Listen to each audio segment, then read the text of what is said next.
Your child is screaming over the wrong cup. You gave them blue, but somehow it's the wrong blue. And now you're trapped in that familiar spiral. Logic fails, distraction fails, walking away makes it worse.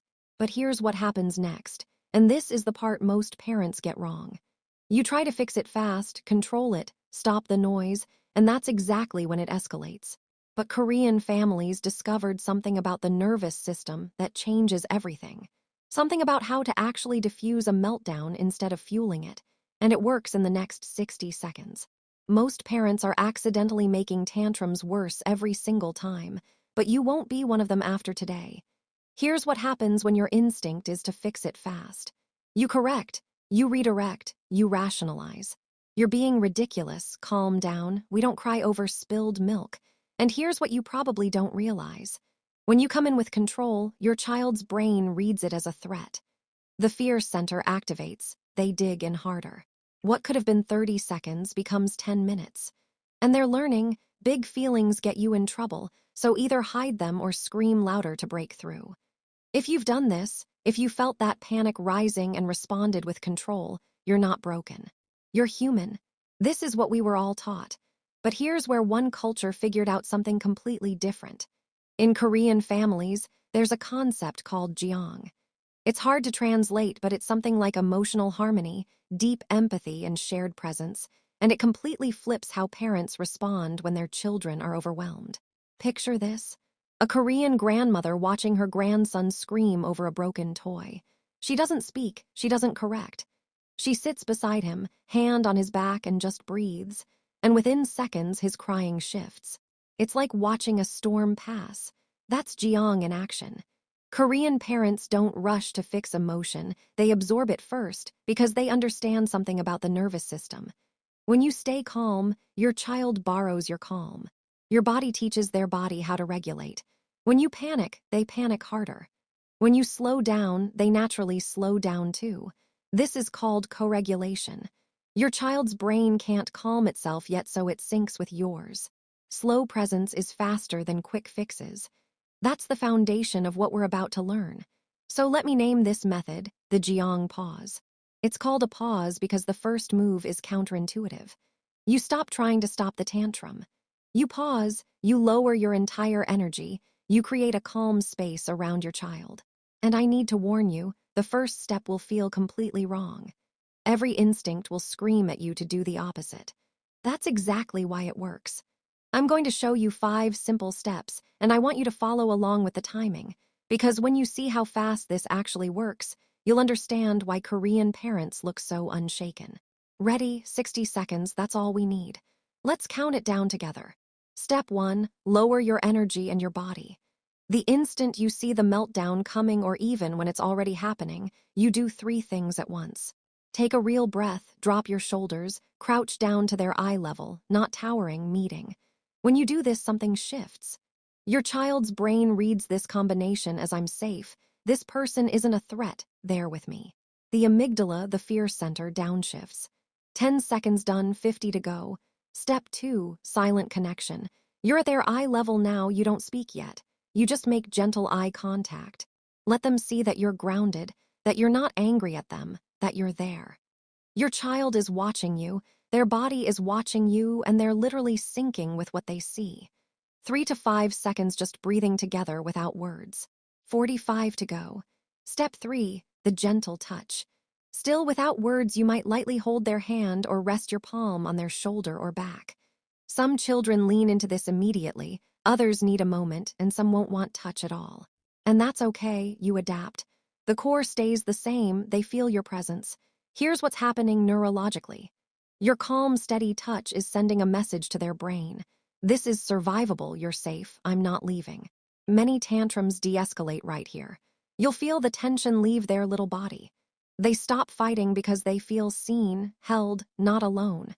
10 to 15 seconds, 30 to go. Here's what this looks like in real life. Without the Jeong pause, your child screams because you cut their sandwich wrong. You say stop being ridiculous, it tastes the same. They scream louder. With the Jeong pause, same sandwich crisis. You crouch down, take a breath, gently touch their shoulder. You say nothing. And you watch their shoulders drop, their fists unclench.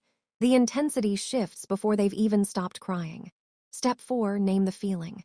Now and only now you speak, but you don't explain or lecture, you simply witness.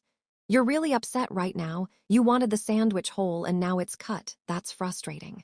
Keep it simple, no judgment in your voice. This is where everything changes. Because your child feels understood, not corrected, understood. And when a child feels understood, the need to keep screaming diminishes. They've been heard. Let me show you what happens next. Your child is crying over a broken toy. You've moved through steps 1 through 3. Now you say that toy broke and you're really sad about that. The crying might actually intensify for a moment. That's good, that's release. That's their nervous system processing, not escalating. 10 to 15 seconds for this step, 15 to go. Step 5, breathe together. Finally, you invite them into the next moment, not a command, an invitation. Let's take some deep breaths together. When you're ready, we'll figure this out. Notice together. You're not sending them away to calm down. You're not isolating them. You're staying present. This teaches something crucial. When I'm overwhelmed, I'm not alone. I don't have to stay stuck. You're still there. You're still with them. You're both moving through this. The tantrum has softened. The intensity has shifted from frantic to manageable, from alone to connected. That's 60 seconds done. Here's what just happened in those 60 seconds. You stopped adding stress. Your body signaled safety. You validated their emotion instead of fighting it, and their nervous system borrowed your calm. But here's what matters most. You didn't just end a tantrum, you taught their brain a new pattern. When your child has a meltdown, the emotional part of their brain hijacks the logical part. Reasoning bounces off, explanations don't work. But felt safety, calm presence, emotional attunement, that reaches them. And once they feel that safety, the logical brain comes back online. Now they can think, now they can process, now they're actually available to learn. But here's the real payoff. You're rewiring how their brain handles emotion. Over time, sometimes in just a few days, tantrums become less frequent and less intense. Not because you're controlling them, but because their brain is learning. Emotions can be survived, they're not dangerous, I can move through them. That pattern compounds.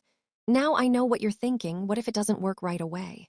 Let me show you exactly what to expect. Day 1, you try this and your child screams louder. They're confused because you're responding differently. You're calm while they're screaming louder. That's the teaching moment, don't interpret it as failure. Day 3, the crying sounds different, less frantic, more like release. They're beginning to trust the pattern. Day 5, your child has a meltdown but recovers in half the time. And when they're calm, they come to you for a hug instead of pushing you away. This isn't magic, it's pattern training. And patterns take consistency, not perfection. You're retraining a nervous system that's been wired for reactivity, probably because they've been met with reactivity. That rewiring takes repetition.